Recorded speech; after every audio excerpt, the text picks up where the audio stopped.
सहनाववतु सहनौ भुनक्तु सह वीर्यं करवावहै तेजस्विनावधीतमस्तु मा विद्विषावहै।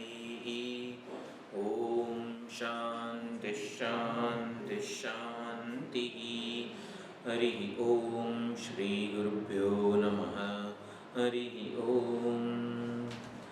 ॐ गुरुर्ब्रह्मा गुरुर्विष्णुः गुरुर्देवो महेश्वरः गुरुः साक्षात् परं ब्रह्म तस्मै श्रीगुरवे नमः। वन्दे देवमुमापतिं सुरगुरुं वन्दे जगत्कारणं वन्दे पन्नगभूषणं मृगधरं वन्दे पशूनां पतिं वन्दे सूर्यशशाङ्कवह्निनयनं वन्दे मुकुन्दप्रियं वन्दे भक्तजनाश्रयं च वरदं वन्दे शिवं शङ्करं वन्दे शिवं शङ्करं वन्दे शिवं शङ्करम्।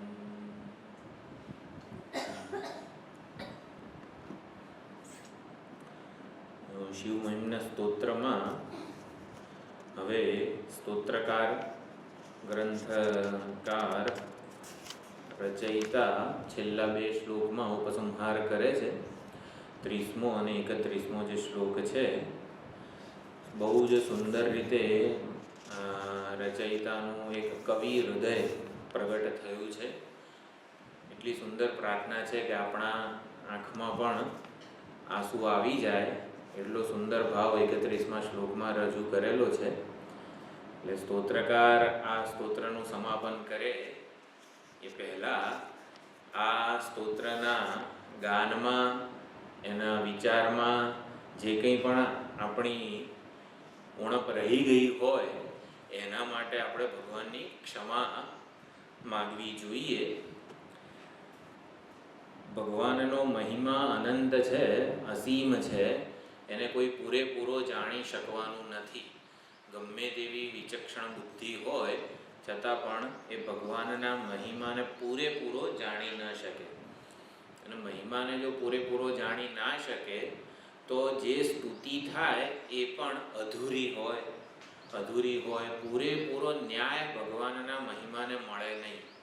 અને એટલે ભગવાનનો મહિમા જેવો છે એવી એને અનુરૂપ સ્તુતિ થઈ નથી અમારાથી. એ અમારી મર્યાદા છે એમ કરીને આપણે અપરાધ ક્ષમાપન જાણે કે કરવું જોઈએ. અપરાધ બે શબ્દ છે એમાં, અપ અને રાધ. રાધ એટલે સેવા, કોઈની રાધા કરવી. રાધા એટલે સેવાનું નામ છે, તો રાધા એટલે સેવા. અને અપરાધ એટલે ખોટી રીતે જ્યારે સેવા થઈ જાય એને અપરાધ કહેવાય. તો અપરાધ જ્યારે થાય આપણાથી, ભગવાનના મહિમાનું ઉલ્લંઘન થાય ત્યારે અપરાધ માટે આપણે ક્ષમા યાચન કરતા હોઈએ છીએ કે ભગવાન મારી ભૂલ થઈ ગઈ છે, મને માફ કરો. તો અપરાધ ક્ષમાપન સ્તોત્ર છે, શંકરાચાર્યજીએ રચેલું છે, એનું અહીંયા સમશ્લોકી છે. તો જ્યારે અપરાધ થાય, કારણ કે આપણને જ્ઞાન ન હોય તો સાચી રીતે આપણાથી વર્તન, વ્યવહાર, સમજ વગેરે ન જળવાય. પરંતુ એકવાર ખબર પડે કે સાચો માર્ગ આ છે, સાચી દિશા આ છે અને આપણું જીવન લક્ષ્ય પરમાત્માની પ્રાપ્તિ છે, એટલે હવે ભલે આપણું જીવન સન્માર્ગે હોય, પરંતુ હું નાનો હતો ને ત્યારે મારાથી આ ભૂલ થઈ ગઈ હતી. જ્યારે ગુરુજીનો સત્સંગ વગેરે નહોતો મળ્યો ત્યારે આવી રીતે જીવન જીવતા હતા, આવું માનીને જીવન જીવતા હતા. એમ પૂર્વે કરેલા અપરાધની સ્મૃતિ થઈ આવે. તો સ્મૃતિ થઈ આવે ને ત્યારે પણ ભક્ત જે છે એ આ પૂર્વે કરેલા અપરાધ માટે પણ એ જે સ્મૃતિ થઈ આવે જેના માટે પણ ક્ષમા યાચન કરે છે. તો શિવ અપરાધ ક્ષમાપન સ્તોત્ર છે એ સંસ્કૃતમાં છે, એટલે શંકરાચાર્યજીએ રચેલું છે. તો એની ક્ષમાપન એટલે સમશ્લોકી છે. આપણા રોજની પ્રાર્થનામાં પણ આને સમાવેશ આનો કરી શકાય. બહુ જ સુંદર શંકરાચાર્યજીનું કવિ હૃદય પ્રગટ થયેલું છે. તો શિવ અપરાધ સમાપન સ્તોત્ર છે. એકવાર એક પહેલો જે છે ને એ હું બોલું છું, એ પ્રમાણે રાગ પ્રમાણે છે એનો. આ ખબર છે તમને કોઈને? શિવ અપરાધ ક્ષમાપન સમશ્લોકી બહુ સુંદર છે. હર શિવ શંકર હર શિવ શંભુ સંકટ હરનારા, ક્ષમા કરો અપરાધ સદા શિવ મહાદેવ મારા. હર શિવ શંકર હર શિવ શંભુ સંકટ હરનારા, ક્ષમા કરો અપરાધ સદા શિવ મહાદેવ મારા. કર્મ પ્રસંગે કર્યા પાપથી લીધો જન્મમાં કુખે, રહી મૂત્રને વિષ્ઠા વચ્ચે સહી યાતના દુઃખે. તપ્ત થયેલી જઠરાગ્નિને સયા કષ્ટ સારા, થતી વેદના વ્યક્ત કરું હું કેવા શબ્દો દ્વારા. એટલે ભગવાનને અહીંયા દરેક શ્લોકનું એકવાર ખાલી જોઈ લઈએ, થોડો વિચાર કે ભગવાનને દરેકે દરેક અવસ્થામાં, જ્યારે હું નાનો હતો ને ભગવાન, ત્યારે આવું હતું, માટે તમારું સ્મરણ મારાથી ન થઈ શક્યું, અને તમારું સ્મરણ ભૂલી ગયો એટલે વધારે અપરાધ થયો મારાથી. તો જ્યારે જન્મ થાય છે ત્યારની વાત છે. આપણે જ્યારે ગર્ભમાં હોઈએ, ગર્ભમાં બાળક, ભાગવતમાં સુંદર શ્લોકો છે ગર્ભસ્તુતિના. બાળક જ્યારે ગર્ભમાં હોય, માતાના ગર્ભમાં, ત્યારે ભગવાનને પ્રાર્થના કરે છે કે ભગવાન, આ ગર્ભવાસના દુઃખમાંથી મને તું મુક્ત કર. હું જેવો બહાર નીકળીશ ને તારું સુંદર ભજન કરીશ, રાત દિવસ તારું ભજન કરીશ, તને ક્યારેય ભૂલીશ નહીં, પરંતુ આ ગર્ભમાંથી, આ કારાવાસમાંથી મને મુક્ત કર.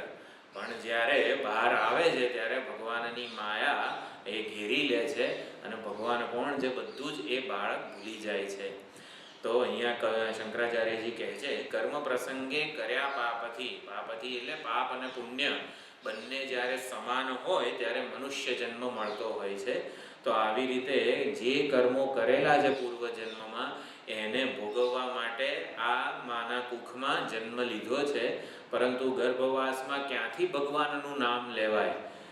આપણે ઋષિકેશ, હરિદ્વાર, ગમે તે કોઈક ટ્રેનમાં જતા હોઈએ અને ટ્રેનમાં આપણી પહેલા જ નંબરની સીટ હોય, એટલે દરવાજા પાસે જ હોય, અને દરવાજો જે બાથરૂમ વગેરે જે હોય એમાં પાણી ના આવતું હોય, તો જેટલી આપણને એક ગંધ આવતી હોય અને સહન ના કરી શકીએ આપણે, તો મળ અને મૂત્રની વચ્ચે રહીને આવા 9 મહિના જેટલું આ ગર્ભમાં રહેવાનું છે. ભગવાન, મને કોઈક રીતે આમાંથી બહાર કાઢો. હું આવી જગ્યાએ કેવી રીતે ભગવાન તમારું સ્મરણ કરી શકું, તમને યાદ કરી શકું? અને પછી એ ગંધ તો જવા દો, તપ્ત થયેલી જઠરાગ્નિ, જઠરાગ્નિ જે છે એના અસહ્ય તાપથી હંમેશા સંતપ્ત રહેતો હોઉં છું. આ વેદના હું કેવી રીતે વ્યક્ત કરું? મારા કર્મોના લીધે જ આ ગર્ભમાં મારે આવવું પડ્યું છે, પરંતુ હું કેવા શબ્દો દ્વારા મારી આ અપરાધ ક્ષમાપન કરું અને કેવી રીતે તમને યાદ કરું? આપણા જીવનની દરેકે દરેક જે સ્તર છે, જે અવસ્થાઓ છે, બાળક, કુમાર, યુવાન, વયોવૃદ્ધ, પછી જરાવસ્થા અને મૃત્યુ સમીપ જ્યારે આવી જાય ત્યારે કયા કયા કારણોને લીધે ભગવાનને ભૂલી ગયા છીએ, એ અપરાધની સ્મૃતિ થઈ આવે ત્યારે કેવી રીતે ક્ષમા યાચન કરવું? ભગવાન, નાનો હતો ને ત્યારે ના થઈ શક્યું, થોડો મોટો થયો ને ત્યારે ભગવાન તમારું સ્મરણ ના થઈ શક્યું, પછી આવી રીતે કમાવામાં પડ્યો ત્યારે ભગવાન તમારું સ્મરણ ના થઈ શક્યું. એવી અપરાધની ક્ષમા પણ અહીંયા કવિ કરી રહ્યા છે. પછી જ્યારે જન્મ થયો તો ગર્ભવાસમાંથી તો મેં તને મુક્ત કર્યો, ભગવાન કે હવે તો મારું ભજન કર. તો ભગવાન બહાર આવ્યા પછી કેટલી તમારી દુનિયામાં બધા કષ્ટો હોય છે, તો એ હવે અહીંયા કહે છે કવિ. મૂત્રાદિકથી મલિન શક્તિહીન બાલ્યકાળની કાયા, સદા રહી સ્તનપાન લાલસા ધરે દુઃખની છાયા. સયાડંક સૌ શૈવ શક્તિથી બન્યા જંતુ દ્વારા, વિવિધ વ્યાધિને કારણ શંકર ભૂલ્યો સ્મરણ તમારા. તો હવે જ્યારે જન્મ થાય છે, એકદમ બાળક જ્યારે ભાખુડિયા ભરતું હોય, પહેલું વરસ હોય ત્યાં સુધી આ મળમૂત્ર વગેરેનું પણ કોઈ ભાન હોતું નથી. એટલે આપણી કાયા હંમેશા આવી રીતે મળમૂત્રથી લીપાયેલી જ હોય, અપવિત્ર હોય, અને માત્ર એક જ ઈચ્છા હોય, ખાવું પીવું અને ઊંઘી જવું. બસ આટલો જ આપણો કાર્યક્રમ હોય છે બાળક હોઈએ ત્યારે, કે ક્યારે ભૂખ લાગે ત્યારે રડવું, અને પછી માં આવી રીતે ધાવે ત્યારે પાછું જમીને ઊંઘી જવું. બસ આ 3 જ કાર્ય હોય, ખાવું પીવું ઊંઘી જવું. આમાં ભગવાન ક્યાં તમારું સ્મરણ કરવું? સયાડંખ સૌ શૈવ શક્તિ. શૈવ શક્તિ એટલે શિવજીની માયા દ્વારા, ભગવાનની માયા દ્વારા મારા જ કર્મો મને ભોગવવા પડે. એટલે અનેક બધા મચ્છર, કીડા વગેરે જે પેટમાં પણ કૃમિ વગેરે થતા હોય છે, અનેક બધા જીવજંતુઓ ભગવાનની માયાથી આ બાળકને કરડતા હોય છે, રંજાડતા હોય છે. મચ્છર એક નાનું કરડે તો બાળકને તો કેટલું મોટું ઢીંચું થઈ જતું હોય છે, લાલ કલરનું. એટલે આ પ્રમાણે સયાડંખ સૌ શૈવ શક્તિથી. શૈવ શક્તિ એટલે શિવજીની માયાથી આપણા જ કર્મોના ફળ આપણને ભોગવવા પડે છે. અને બધા જંતુઓ મને તુદંતી, સંસ્કૃતમાં એ શબ્દ છે, એટલે જંતુઓ આવી રીતે મને હેરાન કરે છે. અને અનેકવિધ વ્યાધિ, દરેક ઋતુ, શિયાળો, ઉનાળો, ચોમાસું, દરેક આ બાળક શરૂઆતના જે વર્ષો હોય છે એ ખરેખર મોટું થઈ જાય ને એ ચમત્કાર જ છે. એક શરદી થઈ જાય નાના બાળકને, 6 મહિનાનું હોય, શ્વાસ ના લઈ શકે, ત્યારે ખબર છે આપણને કે કેટલી બધી, કોઈ દવા તો લઈ ના શકે, દવા કેવી રીતે લઈ શકે? તો આ પ્રમાણે વિવિધ વ્યાધિને અનેકવિધ વ્યાધિઓ થતી હોય છે. એના કારણે અહીંયા કહે છે કવિ કે હવે બાળપણમાં ભગવાન તમારું સ્મરણ ક્યાંથી થઈ શકે? શંકર ભૂલ્યો સ્મરણ તમારા. પછી હવે મોટો થઈ ગયો, થોડોક બુદ્ધિશાળી પણ બન્યો, સ્કૂલે જવા લાગ્યો, કોલેજ જવા લાગ્યો, ત્યારે તો હવે આટલો મોટો જ્યારે થઈ ગયો છે ત્યારે તો ભગવાનનું સ્મરણ કરવું જોઈએ ને, તો કે ત્યારે પણ ભગવાન ન થઈ શક્યું. તો એનું કારણ કે છે, ડંખ વિષય રૂપ પંચ સર્પે મર્મ સ્થાનમાં દીધો, ભર યૌવનમાં નષ્ટ સમૂળો વિવેક મુજમાં કીધો, ધન સંતાનો સ્ત્રી વિષયાદિક ભોગ ભરખનારા, અભિમાનના નશે ચૂકવતા તુજ ચિંતન ધારા. તો જ્યારે યુવાન અવસ્થા એટલે સૌથી પહેલું તો અભિમાન હોય. હું આમ કરી નાખીશ, હું આમ દુનિયાને બદલી નાખીશ, એટલું બધું અભિમાન હોય કર્મનું. આટલું મારામાં સામર્થ્ય છે, આટલી મારામાં બુદ્ધિ છે, આટલું મારામાં કૌશલ્ય છે, તો આ પ્રમાણે હું દુનિયામાં ધારું એ કરી શકું છું. આપણી જ્યારે પણ ઈચ્છા પૂર્તિ થાય ત્યારે હકીકતમાં ભક્તે એવું જ સમજવાનું કે આપણી ઈચ્છા ભગવાનની ઈચ્છા પ્રમાણે હતી માટે પૂરી થઈ છે. ઈચ્છા તો ભગવાનની જ પૂરી થાય છે, કારણ કે ભગવાન સત્ય સંકલ્પ છે. આપણી ઈચ્છા પૂરી થતી હોય ત્યારે સમજવાનું કે આપણી ઈચ્છા ભગવાનની ઈચ્છાને અનુરૂપ હતી. એટલે ભગવાનની ઈચ્છા પ્રમાણે જ જગત ચાલે છે. પરંતુ યુવાનીમાં એ અભિમાન હોય છે, એ નશો હોય છે. ને નશો કેવો? નશો શેના માટે ચડી જાય છે? મોહ પીત્વા મોહમયી પ્રમાદ મદિરામ ઉન્મત્ત ભૂતમ જગત. ઉન્મત્ત થઈ જાય કોઈ, આવી રીતે નશો કરીને ઉન્મત્ત થઈ જાય પછી એ કાબુમાં ન હોય, પોતાના ધાર્યા પ્રમાણે કરે. તો યુવાની આવી રીતે ઉન્મત્ત અવસ્થા છે. ઉન્મત્ત અવસ્થામાં શું થાય કે કોઈકે એને આવી રીતે મોહરૂપી મદિરાનું પાન કરેલું છે, અને ડંખ વિષયરૂપ પંચ સર્પે, તો શબ્દ સ્પર્શ રૂપ રસગંધ જે જગતના વિષયો છે, સારું સારું જોવું ગમે, સારું સારું સાંભળવું ગમે, તો શબ્દ સ્પર્શ રૂપ રસગંધ આ પાંચે વિષયો રૂપી સર્પે મને મર્મ સ્થાનમાં એટલે આંખમાં, કાનમાં, જીભ ઉપર બધી જગ્યાએ આપણે ઇન્દ્રિયોમાં આ સર્પે ડંખ મારેલો છે અને એટલે એ ઉન્મત્ત થઈ જાય છે અને સ્વચ્છંદ આચરણ કરે છે. મારે જે જોવું હોય એ જોવું, મારે જે કરવું હોય એ કરવું, મારે જે સાંભળવું હોય એ સાંભળવું, મારે જ્યાં જવું હોય ત્યાં જવું. તો યુવાની આવી અવસ્થા છે. ડંખ એકવાર વાગે પછી આપણું વર્તન આપણા કાબૂમાં હોતું નથી. અને ભર યૌવનમાં નષ્ટ સમૂળો વિવેક મુજમાં કીધો, તો વિવેક વગેરે આ યુવાનીમાં કંઈ જ આવતો નથી. વિવેક જ્યારે આપણે કંઈ ન કરી શકીએ ને એવા ઘડપણમાં વિવેક જાગે છે કે આવું કર્યું હોત ને તો સારું હતું, યુવાનીમાં જો ભગવાનનું ભજન કર્યું હોત તો સારું હતું. તો યુવાનીમાં વિવેક કેમ જાગતો નથી? વિવેક મોહ, ઓલા ડંખ મારેલો છે ને એટલે વિવેક યાદ આવતો નથી. કયો છે ડંખ? અનેકવિધ વિષયો રૂપી સર્પે આ મર્મ સ્થાનમાં દરેકે દરેક ઇન્દ્રિયોમાં ડંખ મારેલો છે એટલે વિવેક નથી જાગતો. અને ધન સંતાનનો સ્ત્રી વિષયાદિક અનેકવિધ વિષયોના ભોગો ભરખી જાય છે, એટલે કે ભોગો ભોગવવામાં સમય વેડફાઈ જાય છે અને અભિમાનનો પણ નશો હોય છે. આટલું ભેગું કરી લઉં, આટલું ભોગવી લઉં કે જેથી યુવાનીમાં બધું ભેગું કરી લઉં તો શાંતિ. એટલે ભેગું કરવામાં બધું જ ભગવાન ક્યાં તમને યાદ કરવાનો સમય હતો. એટલે અભિમાન હતું એટલે ભેગું કરવાનો પ્રયત્ન હતો અને એમાં ભગવાન તમારી ચિંતન ધારા છે એની કિંમત ચૂકવાઈ ગઈ. એટલે કે આપણું મનુષ્ય દેહ છે એની ઓપોર્ચ્યુનિટી કોસ્ટ, એટલે જે ધંધામાં વાપરતા હોય છે શબ્દો, કે સૌથી વધારે સદુપયોગ આપણે આપણા જે જીવ છે એનો સૌથી વધારે સદુપયોગ આ મનુષ્ય જન્મમાં, મનુષ્ય દેહ ધારણ કરે જીવ, તો એને કરેલા પાપ અને પુણ્ય કર્મોને સારામાં સારી રીતે ચૂકવી શકે છે. એટલે ભગવાનની પ્રાપ્તિનું સુંદર અહીંયા તક જે છે ને એ મનુષ્ય જન્મમાં મળેલી હોય છે. યુવાનીમાં બધી જ અનુકૂળતાઓ હોવા છતાં આ વિવેક હોતો નથી આ વિષયોના ભોગને લીધે. અને એટલા માટે અહીંયા ક્ષમા માગે છે કે ભગવાન યુવાનીમાં પણ મારાથી આ ભગવાનનું સ્મરણ થયું નહીં. તો ઘડપણમાં તો વિવેક જાગ્યો ને ત્યારે તો ભગવાનનું સ્મરણ કરવું જોઈએ. તો ભગવાન તમને ખબર છે, તમે મોકલેલું આ ઘડપણ છે એ કેવું હોય છે, તો યાદ કરાવે છે ઘડપણ.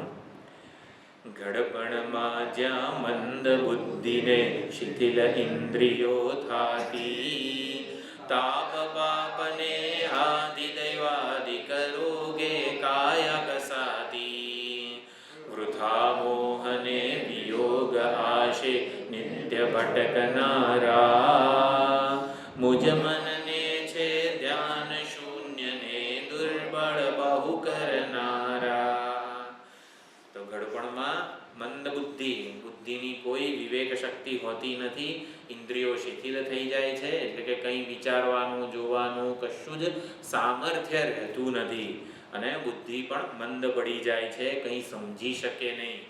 સત્સંગમાં પણ કંઈ સમજી ના શકે ને એવું થઈ જાય એટલે મંદ બુદ્ધિ થઈ જાય છે. તાપ ફૂલ જ્યારે કરમાઈ જાય ત્યારે જાણે કે શોભતું નથી. તો એવી જ રીતે ઇન્દ્રિયો, મન, બુદ્ધિ આપણી પાસે જે સાધનો છે એ ઘડપણમાં મંદ થઈ જાય છે, શિથિલ થઈ જાય છે. અને તાપ પાપ બધા પાપને લીધે અને સંસારના આધ્યાત્મિક વગેરે તાપને લીધે આ કાયા જે છે એ અનેક પ્રકારના રોગોથી ઘસાતી જાય છે. અને મોહ અને વિયોગ, સ્વજનોનો વિયોગ વગેરે, અને કોઈ આપણું ધ્યાન ન રાખે, 2 વાર 10 વાર પાણી માંગીએ ત્યારે 1 વાર આપે વગેરે અનેક પ્રકારના ઘડપણમાં જે પરતંત્રતા છે, પરાધીનતા છે, એનું સૌથી મોટું દુઃખ હોય છે. તો એ જ એટલું બધું દુઃખ આપણને એની અસર એટલી બધી હોય છે કે ભગવાન તમારું સ્મરણ કઈ રીતે થઈ શકે. તો ભગવાન ધ્યાન શૂન્ય બની જઉં છું ઘડપણમાં, માને જ પોતાને મારી એટલી બધી ચિંતા હોય છે કે ભગવાન ક્યાંથી તમારું ચિંતન કરી શકું. તો ઘડપણમાં આવી રીતે ભગવાન તમારું સ્મરણ ન થઈ શક્યું. તો જ્યારે જીવન જીવતા હતા, જીવન વ્યવહાર જ્યારે કાબૂમાં હતો, ત્યારે શાસ્ત્રોમાં કહેલા કર્મો, સત્કર્મો, યજ્ઞ, દાન, તપ વગેરે તો કરવું જોઈએ ને. એનાથી પણ ઘડપણમાં ઈશ્વરના સ્મરણ કરવાની શક્તિ, સામર્થ્ય પ્રાપ્ત થતું હોય છે. શાસ્ત્રોક્ત યજ્ઞ, દાન, તપ વગેરે જે કંઈ પણ પુણ્ય કર્મો, સત્કર્મો કરવાના કીધા હોય છે, એ કરીએ ને તો સાદ વિચાર ભાથું આપણને ગળપણમાં પ્રાપ્ત થતું હોય છે. તો એ તો કરવું જોઈતું હતું, તો એ કેમ ન કરી શક્યો ને એ પછી 5મા શ્લોકમાં કહે છે. જ્યાં ડગ પ્રાયશ્ચિત કરતા સ્માર્ત કર્મ ન થાતા, બ્રહ્મ પ્રાપ્તિના શ્રૌત કર્મ ત્યાં થતા કેમ કહેવાતા. નથી ધર્મમાં ટકી આસ્થા શ્રવણ મનનની દ્વારા, કહો કેમ દાન નિદિધ્યાસને ધરું ધ્યાન તમારા.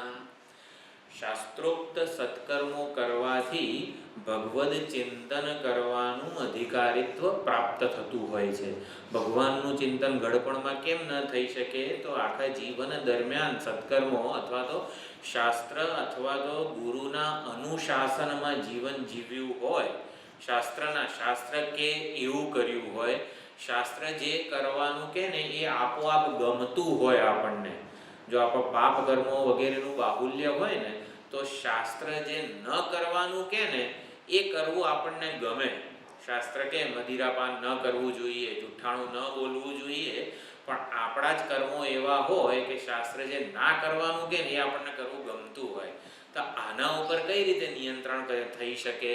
તો શાસ્ત્રના અનુશાસનમાં, ગુરુના મહાત્માઓના અનુશાસનમાં જ્યારે જીવન જીવાતું હોય ત્યારે ઘડપણ સુધરી જાય છે. તો ઘડપણ સુધારવાનો આવી રીતે અનુશાસનમાં એટલે શાસ્ત્ર આપણને અનુશાસિત એટલે કે આપણી જીવન પદ્ધતિનું ઘડતર કરે છે. સવારે ઉઠીએ ત્યારે આ જે પાશ્ચાત્ય સંસ્કૃતિમાં બેડ ટી એટલે કે ઉઠીને તરત ચા કોફી વગેરે જે કંઈ પણ હોય એ પીવામાં આવે છે. આપણે ત્યાં એવું નથી. હવે કરાગ્રે વસતે લક્ષ્મીને આ તે બધું કોઈ પણ વસ્તુ જીવનની દિવસની શરૂઆત જ ઈશ્વરના સ્મરણથી થાય છે. પહેલો પગ જ્યારે જમીન પર મૂકીએ ત્યારે પૃથ્વી માતાને પણ આવી રીતે નમસ્કાર કરીએ છીએ, ક્ષમાયાચન કરીએ છીએ. દંત ધાવનનો મંત્ર છે, નાહવાનો મંત્ર છે. દરેક ક્રિયાને, રોજબરોજની ક્રિયાને ઈશ્વરના સ્મરણનું નિમિત્ત કેવી રીતે બનાવી દેવું, એનો આ શાસ્ત્ર આપણને અનુશાસનમાં રાખે છે. કે તને તારી જાતે કશું જ વિચારવાની સ્વતંત્રતા નથી. ના, મારી જાતે મને ગમે એ કરું, ના, તો સ્વતંત્રતા જ નથી. વૈદિક સંસ્કૃતિના દરેક વ્યક્તિએ એવું સમજવાનું છે કે આપણે શાસ્ત્રના, મહાત્માઓના અનુશાસનમાં છીએ. આપણે જે કરવું હોય ને એની સ્વતંત્રતા શાસ્ત્રો આપણને આપતું જ નથી. જ્યાં સુધી સંન્યાસ વગેરે જે વાતો છે ત્યારે શાસ્ત્ર, હવે તમે શાસ્ત્રના અનુશાસનથી મુક્ત થયા છો એવી અનુમતિ શાસ્ત્રો આપે છે કે હવે શાસ્ત્રના અનુશાસનની જરૂર નથી, માટે તમે સંન્યાસ વગેરે ધારણ કરી શકો છો. એવી અનુમતિ ક્યારે આપે?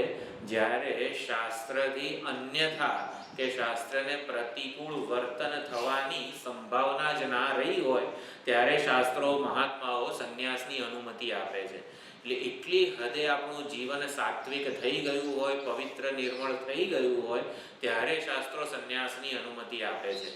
એટલા માટે આપણો સ્વભાવ થઈ જવો જોઈએ, સત્કર્મો વગેરે જે કંઈ પણ શાસ્ત્રનું અનુશાસનમાં જીવન જીવવું એ સ્વભાવ થઈ જવો જોઈએ.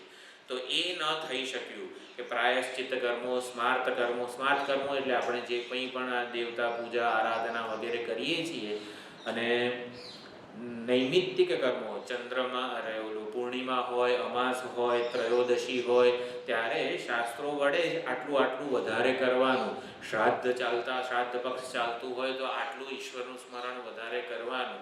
તો આ નૈમિત્તિક કર્મો છે. આજે ન થઈ શક્યું, શ્રાદ્ધ પક્ષમાં ઈશ્વરનું સ્મરણ વગેરે સપોઝ ના થઈ શક્યું, તો પ્રાયશ્ચિત્ત કર્મો પણ હોય છે. એટલે અહીંયા કહે છે કવિ કે સ્માર્ત કર્મો પણ ન થઈ શક્યા, પ્રાયશ્ચિત્ત કર્મો પણ ન થઈ શક્યા, તો બ્રહ્મ પ્રાપ્તિના, પરમાત્મા પ્રાપ્તિના શ્રૌત કર્મ એટલે યજ્ઞ વગેરે જે છે એ બધા કે જેમાં વિશેષ અધિકારીત્વ પ્રાપ્ત કરવું પડે, તપશ્ચર્યાપૂર્ણ જીવન જીવવું પડે, એટલે સ્માર્ત એટલે કે રોજના આપણે દેવ આરાધના વગેરે જ કર્મો જો ન થઈ શક્યા, તો યજ્ઞ વગેરે જે છે જેમાં વધારે વિશેષ અધિકારીત્વની જરૂર છે એ ક્યાંથી થઈ શકે? અને એટલે આ ધર્મમાં ટકી આસ્થા નથી. એટલે ધર્મ બાબતે શાસ્ત્ર એકમાત્ર પ્રમાણ છે. ધર્મ એટલે સત્કર્મ, પુણ્યકર્મ. આપણે ભગવાનનું નામ લઈએ, માળા કરીએ, તે પૂજા આરાધના કરીએ તો શું ફળ મળે આપણને? આપણે કહી શકવાના નથી. કોઈ આધુનિક વિચારકો આપણને કે તમે આ રોજ સવારે 2 કલાક પૂજા કરો છો તો એનાથી શું ફળ મળવાનું છે? તો ધર્મનું ફળ જે છે ને એ પ્રસન્નતા છે, શાંતિ છે, એ શાસ્ત્ર દ્વારા જ આપણને ખબર પડે છે. એટલા માટે ધર્મમાં આસ્થા એ માત્ર ને માત્ર ભક્તને અથવા તો સાત્વિક જીવન જે જીવતો હોય ને એને જ દેખાય. જે તટસ્થ અથવા તો સ્વચ્છંદ જીવન જીવતો હોય ને એને ધર્મમાં આસ્થા હોતી નથી. એટલે ધર્મમાં આસ્થાય ન રહી, ભગવાન શ્રવણ મનન વગેરેનો પણ અવસર ન મળ્યો, તો ક્યાંથી નિધિધ્યાસન એટલે એક ચિંતન જે સમાધિ વગેરે કહેવામાં આવે છે, ધારણા, ધ્યાન અને સમાધિ, એના વડે ભગવાન ક્યાંથી હું તમારું ધ્યાન કરી શકું?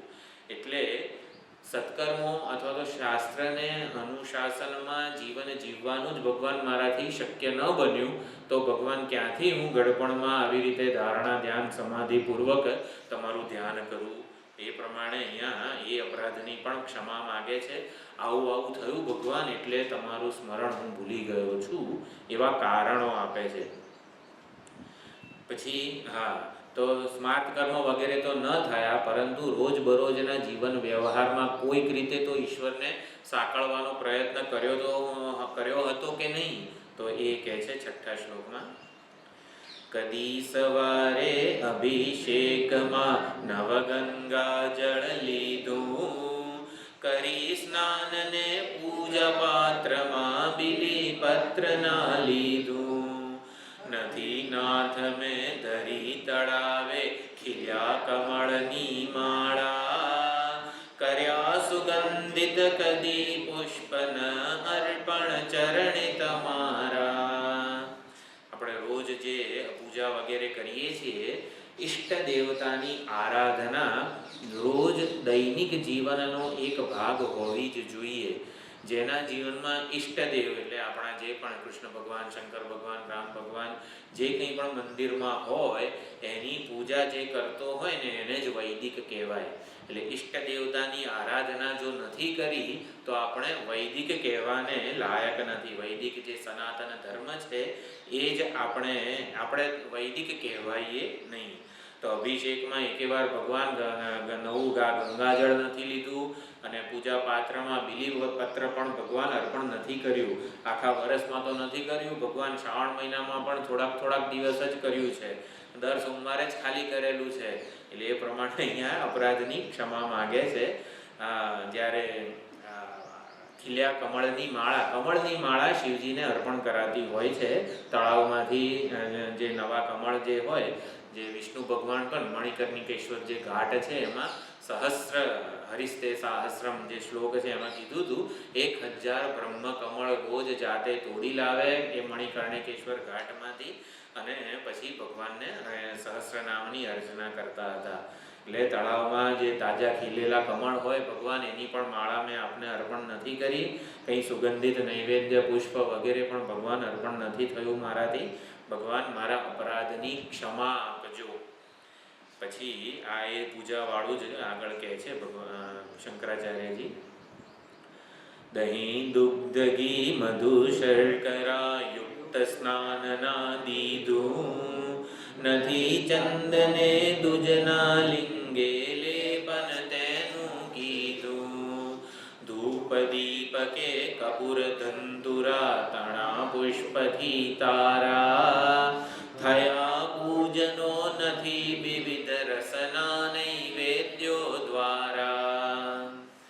તો શિવ માનસ પૂજા કરીને આખું સ્તોત્ર સ્તોત્ર છે, જે આત્માત્વમ ગિરિજામતિ સહચરાહ વગેરે જે 5 શ્લોકો છે, માનસ પૂજા ભગવાનની કોઈક બીમારી આવી જાય અથવા તો કોઈક દિવસ આપણે ઈષ્ટ દેવતાની આરાધના ન કરી શકીએ તો આપણે માનસિક રીતે બસ ભગવાનને મંદિરમાં પહોંચેલો છું, બહુ સુંદર બધા દ્રવ્યોની તૈયારીઓ કરી છે, એક દ્રવ્ય અર્પણ કરું છું, એમ કરીને માનસ પૂજા કરવી જ જોઈએ. જ્યારે આપણાથી સ્વસ્થ વગેરે ન હોઈએ ત્યારે માનસ પૂજાનું વિધાન છે. તો માનસ પૂજાથી નિષ્કામ પુણ્યો ભેગા થાય છે, અને નિષ્કામ પુણ્યો ભેગા થાય ત્યારે ભગવાન સદગુરુ રૂપે જીવનમાં આવે અને સત્સંગનો લાભ આપતા હોય છે. એટલે નિષ્કામ પુણ્યો ભેગો કરવાનો એક રસ્તો છે આ માનસ પૂજા. માનસ પૂજાથી આપણું હૃદય બહુ જ ઝડપથી શુદ્ધ અને નિર્મળ થતું હોય છે. તો દહીં, દુગ્ધ, ઘી, મધુર, શર્કરા વગેરે અનેક બધા દ્રવ્યોથી આપનું પૂજન વગેરે પણ નથી ભગવાન કરી શક્યો, માનસ પૂજા પણ નથી કરી શક્યો. આ મારો અપરાધ છે અને અપરાધની આવી રીતે હું ક્ષમા યાચન માગું છું. ચલો, ઈષ્ટદેવની આરાધના ન થઈ શકી પણ દાન ધર્મ કંઈક કરેલું છે કે નહીં, તો એની પણ ના પાડે છે 8મા શ્લોકમાં. નથી નામની સાથે દ્વિજોને ધન વિપુલ દેવાયુ, વળી અગ્નિને લક્ષ્ય મંત્રથી નવ સગળું અર્પાયું. ગંગા તીરે વ્રત પરિપાલન જપ તપ પૂર્વક તારા, નથી સાધના કરી કઠિન કો રુદ્ર જાપની માળા. તો નામની સાથે જ્યારે આપણે દાન કરતા હોઈએ ત્યારે એક શ્લોક બોલવાનો હોય છે, હિરણ્યગર્ભ સમવર્તતાગ્રે કરીને.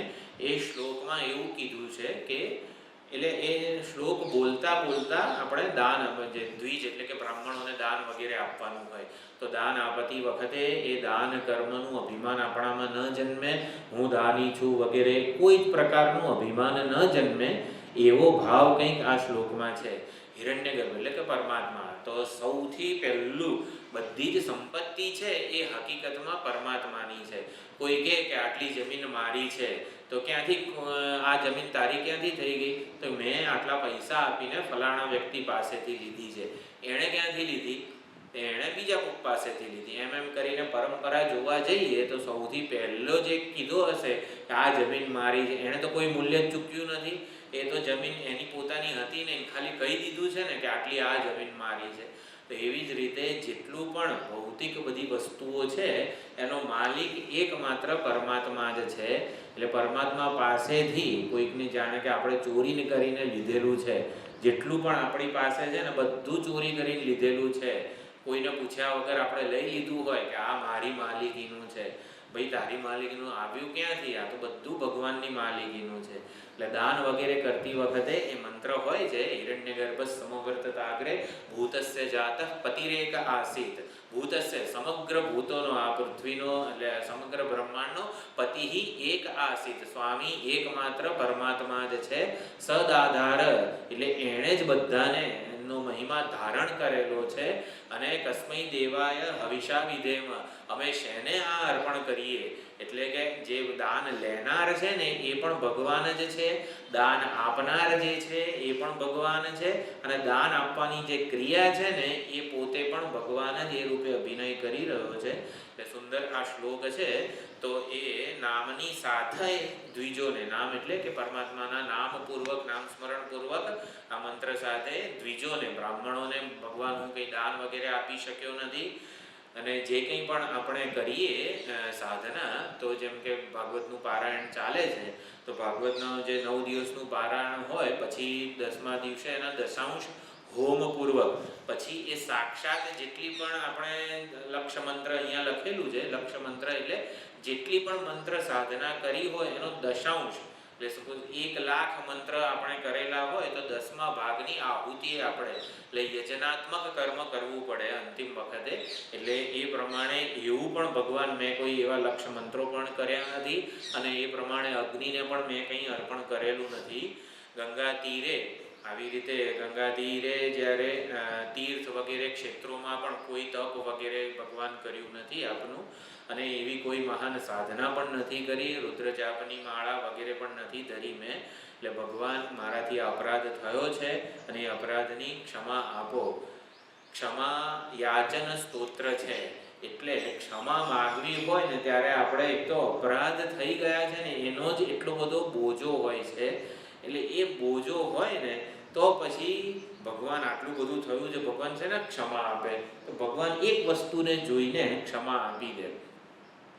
કંઈ જ આવડતું ના હોય, જેમ કે કોઈક ઠોઠ વિદ્યાર્થી હોય ક્લાસમાં, શિક્ષક એને બહુ શીખવાડે, આમ શીખવાડે તેમ શીખવાડે, પણ એ આવડે જ નહીં એને, તો પછી પાસ થવાનો શું રસ્તો છે? એ વિદ્યાર્થી પાસે આવડતું નથી, એને કંઈ એ નક્કી છે અને એ પોતે પણ સ્વીકારે છે કે શિક્ષક સાહેબ, માસ્તર સાહેબ, હું કંઈ શીખ્યો નથી. તો પછી નિસ્સહાય રુદન કરવું, રડતા આવડવું જોઈએ એને. એ એવો રડે ને તો શિક્ષકના મનમાં કરુણા જન્માવે. એટલે એવું રડવું જોઈએ ને ભગવાન આગળ આપણું રુદન. તો અહીંયા એવું કહે છે છેલ્લે કે ભગવાન, મને તો રડતાય આવડતું નથી, તો મારું રુદન જોઈને તમે મને ક્ષમા યાચન આપી દો.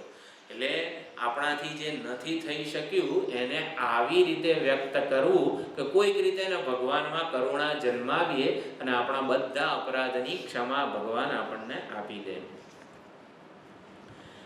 હા, પછી 9મો શ્લોક છે.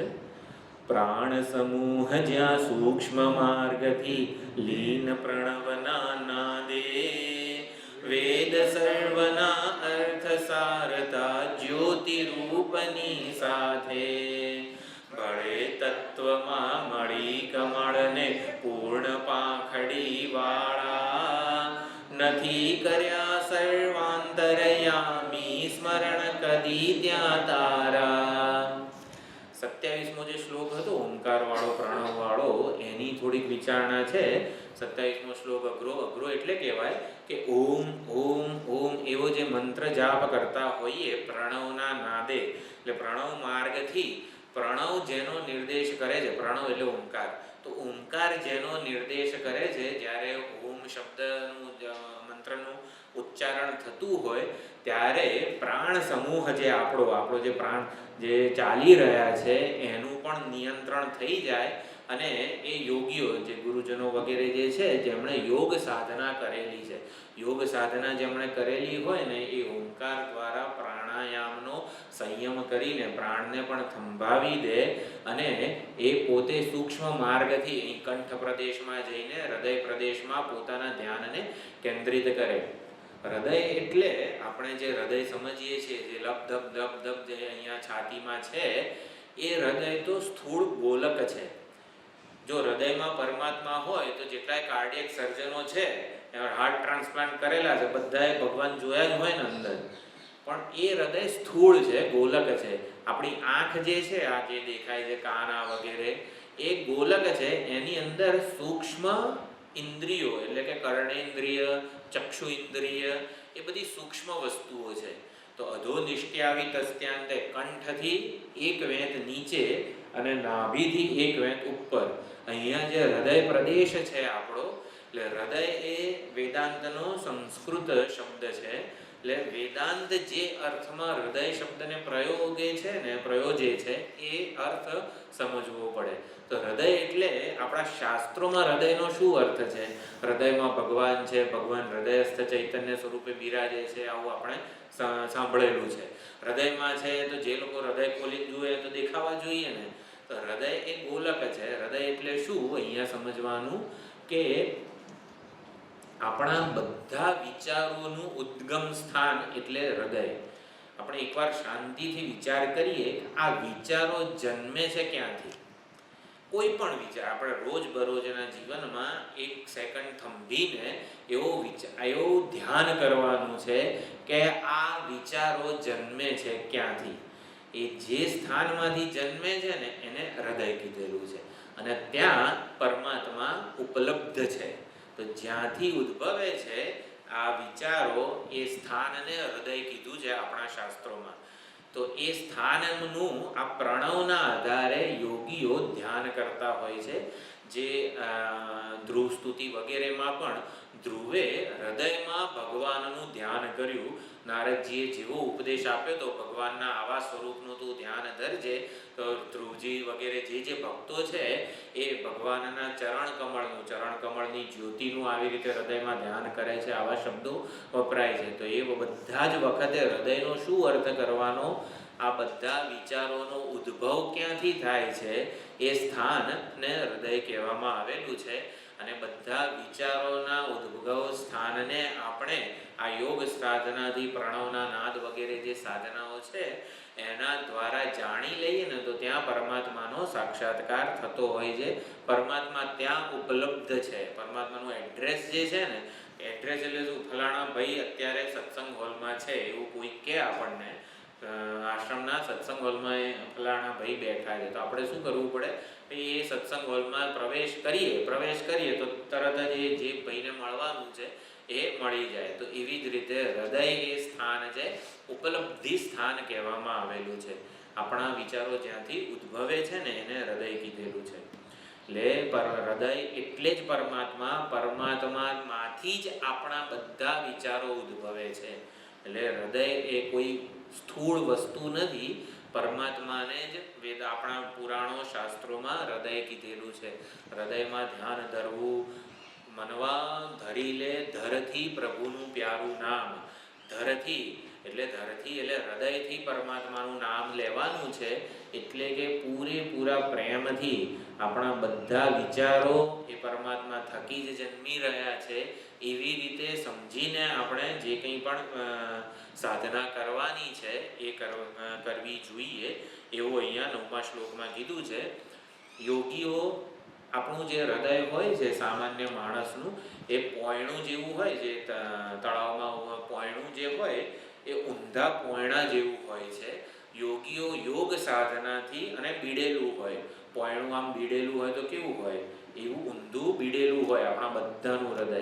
યોગીઓ, મહાત્માઓ યોગ સાધનાથી એને સીધું કરે અને બધી પાંખડીઓ એ હૃદય કમળની ખુલી જાય છે. આખી યોગ સાધનાનો માર્ગ છે.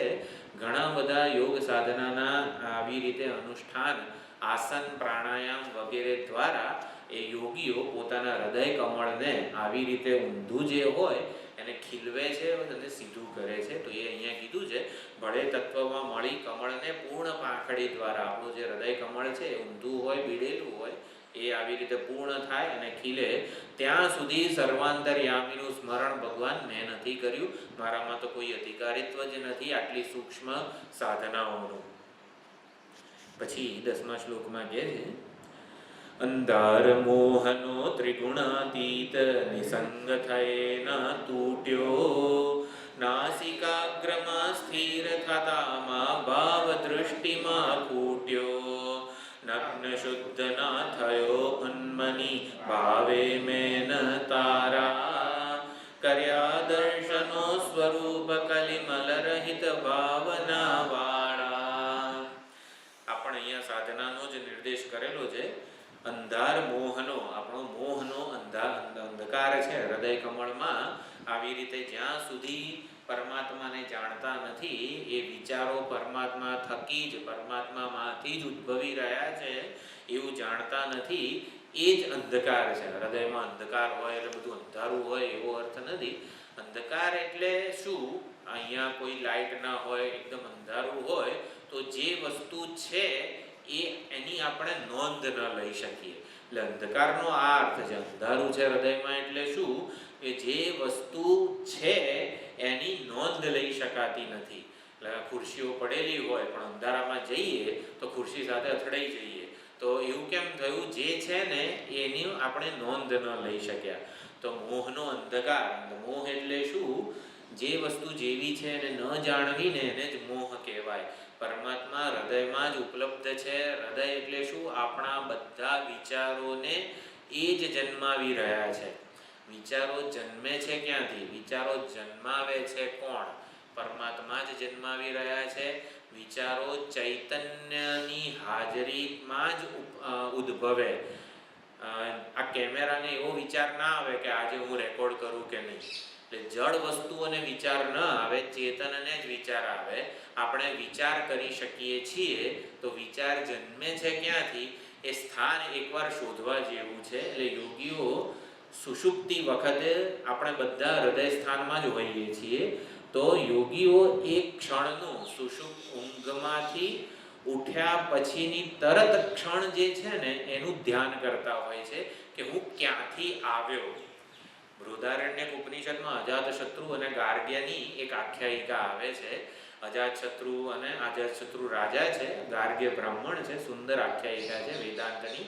તો એમાં આ ઉપદેશ આપેલો છે.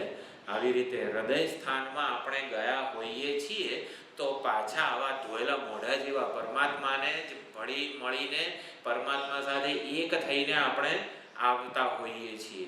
સુષુપ્તિમાં ઊંઘમાં પરમાત્મા સાથે એક રૂપ થઈ જઈએ છીએ અને જાગીએ ને ત્યારે કંઈ ખબર જ હોતી નથી કે હું પરમાત્માને ભેટીને આવ્યો છું, પરમાત્મા સાથે એકમેક થઈને આવ્યો છું, આવું આપણને ખબર જ હોતી નથી. તો યોગીઓ ઉઠ્યા પછીની પહેલી ક્ષણનું બહુ જ ધ્યાન ધરતા હોય છે. એ પરમાત્માની સૌથી નજીકની નિરૂપાધિક સ્વરૂપની ક્ષણ હોય છે. તો એનો અહીંયા નિર્દેશ થયો છે.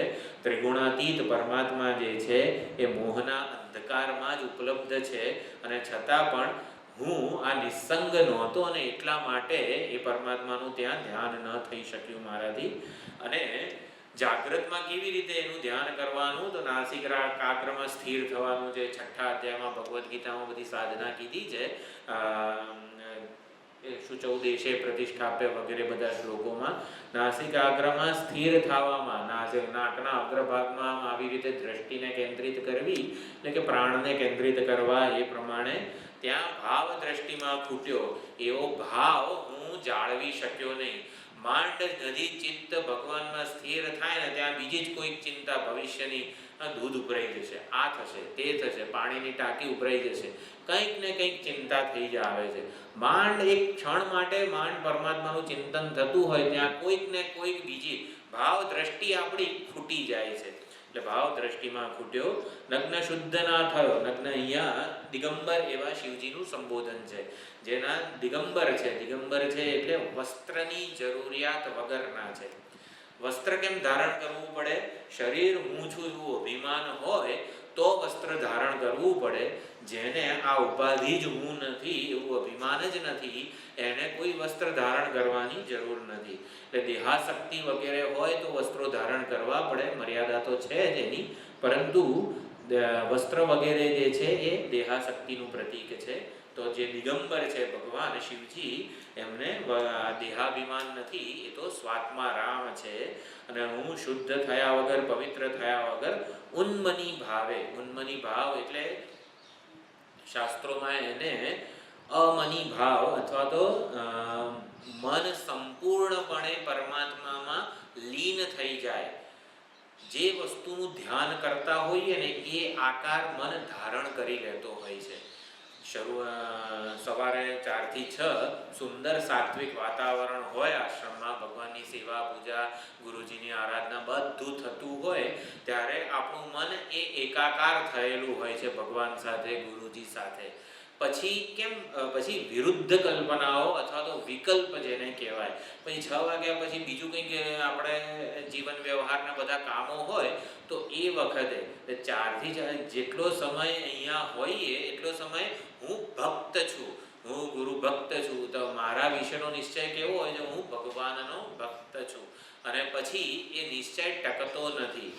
24 કલાક હું ભગવાનનો ભક્ત છું એવો નિશ્ચય ટકે તો એને ઉન્મની ભાવ કહેવાય. તો ઉન્મની ભાવ એટલે શું? અમની ભાવ અથવા તો મન સંપૂર્ણપણે ભગવદ આકાર થઈ જાય. તો ઉન્મની ભાવે મેં તમારા સ્મરણ નથી કર્યા ભગવાન. ઉન્મની ભાવ એટલે મારા મનને મેં સંપૂર્ણપણે ભગવદ આકાર નથી કરી શક્યો. કર્યા દર્શનો સ્વરૂપ કલિમલ રહિત ભાવના વાળા. તો કલિમલ વગેરે ભાવના, કલિમલ રહિત ભાવનાથી મેં આપણા આવા દર્શન કર્યા નથી, માટે ભગવાન હું ક્ષમા યાચન કરું છું. અહીંયા ભગવાનને પ્રાર્થના કરે છે મારો બધો જ જીવન વ્યવહાર ભગવાન તમને કેન્દ્રિત રહે એવી 11મા શ્લોકમાં પ્રાર્થના કરે છે. ચંદ્રકળાથી પાલ પ્રદેશ પ્રકાશવંતો જેનો કંઠકર્ણને શોભિત કરતી શુભ્ર સર્પની ફેણો કંદર્પ દર્પ હર તુજ ગંગાધર સ્વયં નેત્ર અંગારા થજો વૃત્તિ તદ્રૂપ સહેજે કર્મ પ્રયોજન સારા. સુંદર અહીંયા સંસ્કૃતનો શ્લોક છે, એ ગ્રુપમાં રજનીભાઈને કહીશું મૂકશે. ચંદ્રોદ્ભાસિત શેખરે સ્મર હરે ગંગાધરે શંકરે સર્પૈર્ભૂષિત કંઠકર્ણ વિવરે નેત્રોત્થ વૈશ્વાનરે દંતિત્વકૃત સુંદરાંબરધરે ત્રૈલોક્ય સારે હરે મોક્ષાર્થમ કુરુ ચિત્તવૃત્તિમખિલામ અન્યૈસ્તુ કિમ કર્મભિઃ. મૂળ સંસ્કૃતની રચના છે, શંકરાચાર્યજીએ રચેલી છે. એનું જ આ કવિએ અજ્ઞાત છે કવિ જેમણે આ સમશ્લોકી કરેલું છે. પણ સુંદર ભાવ જાળવીને સંસ્કૃતમાં જે ભાવ જન્મે ને એના કરતાં વધારે ભાવ એમના સમશ્લોકીમાં જન્મે ને એવો સુંદર એમણે એ ભાવ જાળવી રાખ્યો છે. તો ચંદ્રકળાથી ભાલ પ્રદેશ જેમનો પ્રકાશવંત છે, કંઠકર્ણને શોભિત કરતી શુભ્ર સર્પની ફેણો, એટલે ગળામાં વગેરે કુંડળ વગેરે પણ સર્પ અહીંયા શોભી રહ્યા છે. કંદર્પ દર્પ હર, કંદર્પ એટલે કામદેવ, તો કામદેવના દર્પનું હરણ કરનાર શંકર ભગવાન તુજ ગંગાધર, હે ગંગાધર સ્વયં નેત્ર અંગારા, જ્ઞાનાગ્નિ રૂપે ત્રીજું નેત્ર જે છે એ ત્રિનેત્ર ધરાવે છે, એવા ભગવાનમાં થજો વૃત્તિ તદ્રૂપ, મારી વૃત્તિ ભગવાન તમારામાં તદ્રૂપ થઈ જાય. કર્મ, મારા બધા જ કર્મો ભગવાન તમને કેન્દ્રિત બની રહે. મારું જીવન જીવવાનું, વ્યવહારનું બધું પ્રયોજન પણ માત્ર ને માત્ર ભગવાન તમે જ બની રહો.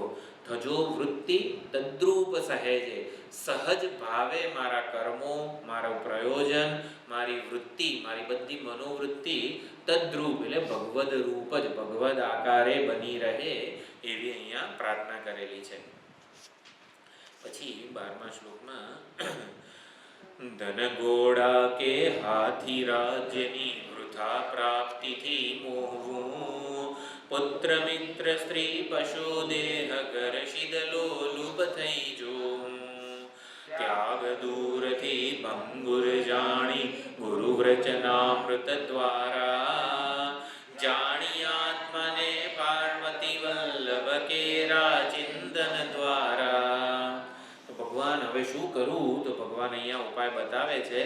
ધન, ઘોડા, હાથી, રાજ્ય વગેરે, ટૂંકમાં જે કંઈ પણ સંપત્તિ જે છે, પુત્ર મિત્ર સ્ત્રી એટલે કે સ્વજનો, ધન, સંપત્તિ, સત્તા, પ્રતિષ્ઠા, આ બધાની વૃથા પ્રાપ્તિથી, આ બધા હોય તોય સારું, ન હોય તોય કંઈ વાંધો નથી, એની પ્રાપ્તિથી મોહિત ન થઈ જાય અને લોલુપ થઈને એના પ્રત્યે જોવાનું પણ નહીં, એટલે કે આ મને મળે એવી ખોટી આશા. પ્રેય પદાર્થોનું અહીંયા સ્મરણ કરેલું છે. પ્રેય પદાર્થો એટલે જેટલા પણ અહીં લખ્યા છે, ધન, ઘોડા, હાથી, રાજ્ય, પુત્ર મિત્ર સ્ત્રી પશુ દેહ ઘર, આ બધી જ વસ્તુઓ ભગવાને જેટલી આપે ને એટલામાં સંતોષ માનીએ. પ્રેય પદાર્થો કહેવાય આ બધા. જીવન વ્યવહાર માટે જરૂરી જે કંઈ પણ છે એને પ્રેય પદાર્થ કહેવાય. તો પ્રેયનું ઈશ્વરાર્પણ કરવાનું છે. ઈશ્વરાર્પણ એટલે શું? ભગવાને જેટલું જ્યાં જ્યારે જે આપેલું છે, ઘણી વખત બાળપણમાં ના હોય પણ યુવાન થઈએ ત્યારે મળે, એટલે જેટલું પણ જ્યારે જ્યાં જેટલું આપેલું છે ને એ ભગવાન પૂરતું છે, હું સંતુષ્ટ છું. આવો ભાવ છે ને દિવસમાં એકવાર તો ધારણ કરવાનો. ભગવાન તમે જેવા સ્વજનો આપ્યા છે ને મારા કલ્યાણ માટે ઉપયોગી છે એવા જ તમે ભગવાન આપેલા છે. ભગવાન મારા માટે જેટલું જરૂરી છે એટલું જ ધન તમે આપેલું છે. ભગવાન મારી બુદ્ધિમાં અને શરીરમાં જેટલું સામર્થ્ય જરૂરી છે ને ભગવાન તમે એટલું જ આપેલું છે. ભગવાનને એકવાર આવું થેન્ક યુ કે હું તમે આપેલાથી સંતુષ્ટ છું. ભગવાન થોડુંક વધારે આપ્યું હોત તો આમ 2 લીટર નહીં 10 લીટર ઉંચકી શકું, આમ ઓલો બાટલો આવે છે ઘરે ઊંચકી નથી શકતો, માટલામાં મૂકી નથી શકતો 20 લીટરનો, આમ થોડું બળ આપ્યું હોત તો ભગવાન નહીં, ભગવાન તમે જેટલું આપેલું છે ને એનાથી હું સંતુષ્ટ છું. ફરિયાદ જેટલી ભક્ત જે છે ને એ ફરિયાદ ના કરે ભગવાનને. ભગવાન આટલું નહીં, તમારે આટલું આપવું જોઈએ. આપણે કંઈ સજેશન આપવાના નથી ભગવાનને. એટલે પ્રેય પદાર્થોનું ઈશ્વરાર્પણ કરવાનું. ઈશ્વરાર્પણ કરવું એટલે શું? સંતોષની ભાવના ધારણ કરવાની. એટલે કે ભગવાને જેટલું જરૂરી છે, જ્યારે જરૂરી છે એટલું ભગવાને ત્યારે આપેલું છે. તો પછી ભગવાન પાસે માગવાનું શું?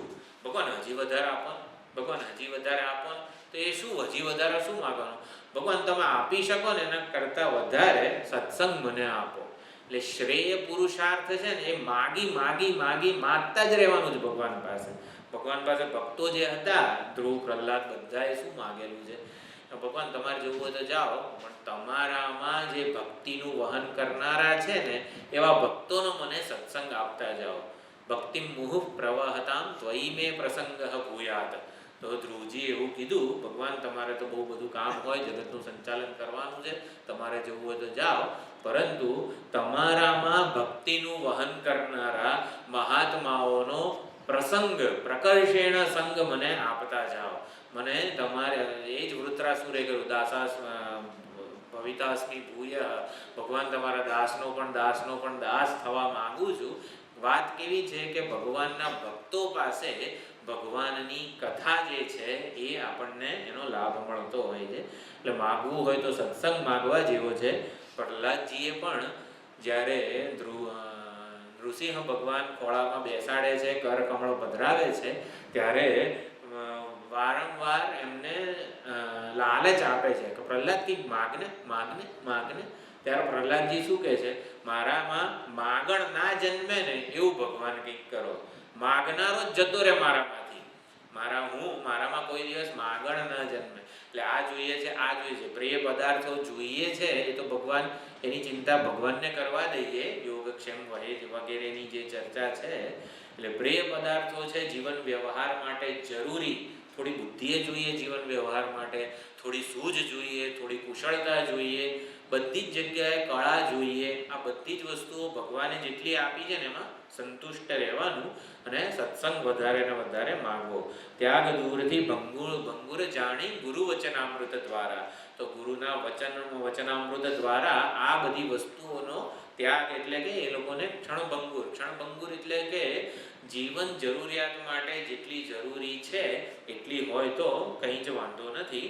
અને પુરુષાર્થ આપણે પાર્વતી વલ્લભ કેરા ચિંતન દ્વારા આત્માને પાર્વતી વલ્લભ સ્વરૂપે, આત્માને એટલે પોતાને આવી રીતે ભગવદ સ્વરૂપે ચિંતન કરવા માટે વધારે ને વધારે સત્સંગ રૂપી પાથું માગવાનું છે. ભગવાન હવે તો ક્ષીણ યૌવન થઈ રહ્યું છે, અરે આપણી જે અવસ્થા છે એ જલ્દી ક્ષીણ થઈ રહી છે, માટે ભગવાન હવે જલ્દીથી હું શરણાગત થઉં છું, મારું કલ્યાણ કરો, એવું 13મા શ્લોકમાં કહે છે. નષ્ટ આયુને ક્ષીણ યૌવન જોતારો જગસાતા, વિદ્યાદિનને વિશ્વ સર્વ જ્યાં કાલ ચક્ર ભર ખાતા. ચંચળ જીવન ચપળ લક્ષ્મી છે જલતરંગમાલા, રક્ષણ કરો શરણાગત વત્સલ આવ્યો શરણ તમારા. હે શરણાગત વત્સલ, મારું રક્ષણ કરો, તમારા શરણે આવ્યો છું. મારું આયુષ્ય નષ્ટ થઈ રહ્યું છે, યૌવન વગેરે જે સામર્થ્ય છે ક્ષીણ થઈ રહ્યું છે, બધું ઘસાઈ રહ્યું છે, જે ભેગું કર્યું છે એ બધું પણ ક્ષીણ થઈ રહ્યું છે.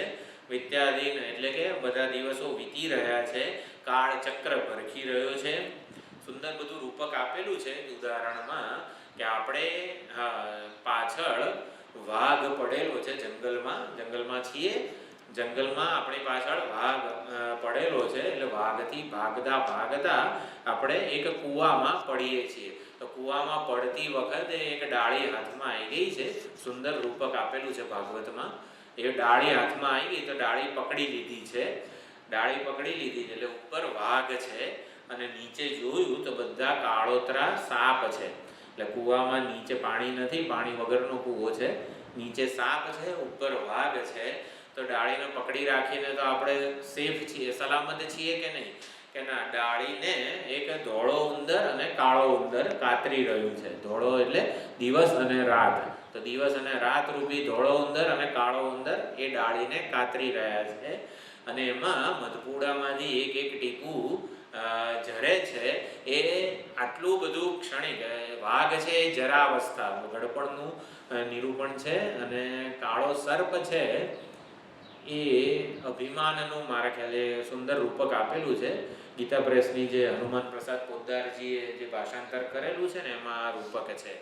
તો આવી રીતે જે મધ ટપકે છે એ વિષય સુખ છે. આપણને લાગે કે આજે આઈસ્ક્રીમ ખાઈશું, દૂધપાક ખાઈશું તો આનંદ આવશે. તો એ જે આનંદ આવે છે એ મધના એક ટીપા જેવો છે. એ ટીપું લેવા માટે ઓલો જીભ લાંબી કરે છે.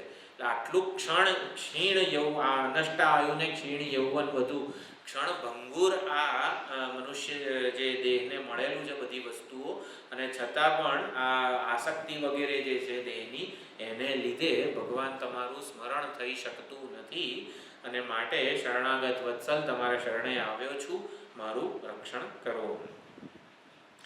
અને કરચરણ કૃતમ વા કાયજમ કર્મજમ વા જે સંસ્કૃતનો શ્લોક છે એ આ 14મા શ્લોકમાં એનું જ ગુજરાતી સમશ્લોકી કરેલું છે.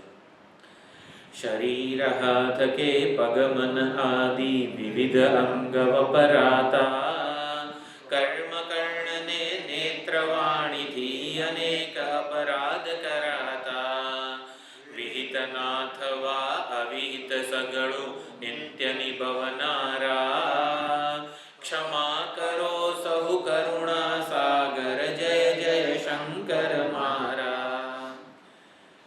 જય જય કરુણાબ્ધે શ્રી મહાદેવ શંભો. ક્ષંતવ્યો મે પરાધ શિવ શિવ શિવ ભોઃ શ્રી મહાદેવ શંભો. એવી રીતે પણ દરેક જે પંક્તિ છે એ ધ્રુવ પંક્તિ છે. તો શરીર હાથ મન પગ આદિ વગેરે જે આપણે સંસ્કૃત શ્લોક બોલીએ છીએ, કાયેન વાચા મનસેન્દ્રિયર્વા બુદ્ધ્યાત્મના વા પ્રકૃતિ સ્વભાવાત, અને કરચરણ કૃતમ વા કાયજમ કર્મજમ વા શ્રવણ નયનજમ વા માનસમ વા પરાધમ, વિહિતમ અવિહિતમ વા સર્વમેતત્ ક્ષમસ્વ જય જય કરુણાબ્ધે શ્રી મહાદેવ શંભો. તો એનું અહીંયા ગુજરાતી કરેલું છે. શરીર હાથ પગ મન વગેરે કાયિક વાચિક માનસિક જે કંઈ પણ કર્મો થાય એમાં અનેક અપરાધ થઈ ગયા છે ભગવાન. વિહિત અવિહિત બધું જ ભગવાન તમે નિભવનારા છો, તમે સંભાળી લેજો, અમે તમારા ભરોસે છીએ. માટે ક્ષંતવ્યો મે પરાધઃ, મારો અપરાધ ભગવાન ક્ષમા કરો. જય જય શંકર મારા. તો ધ્રુવ પંક્તિ છે પહેલી જે છે, હર શિવ શંકર હર શિવ શંભુ સંકટ હરનારા, ક્ષમા કરો અપરાધ સદા શિવ મહાદેવ મારા, ક્ષમા કરો અપરાધ સદા શિવ મહાદેવ મારા. તો શિવ અપરાધ ક્ષમાપન સ્તોત્ર બહુ સુંદર આપણે પ્રાર્થનામાં સમાવિષ્ટ કરવું જોઈએ એવું છે. સમય થઈ ગયો છે. તો 30મો ને 31મો શ્લોક છે, હવે આવતી વખતે જોઈશું. વાક્ય પુષ્પોપહાર આપણે જે પુષ્પદંત આચાર્ય છે એ કરી રહ્યા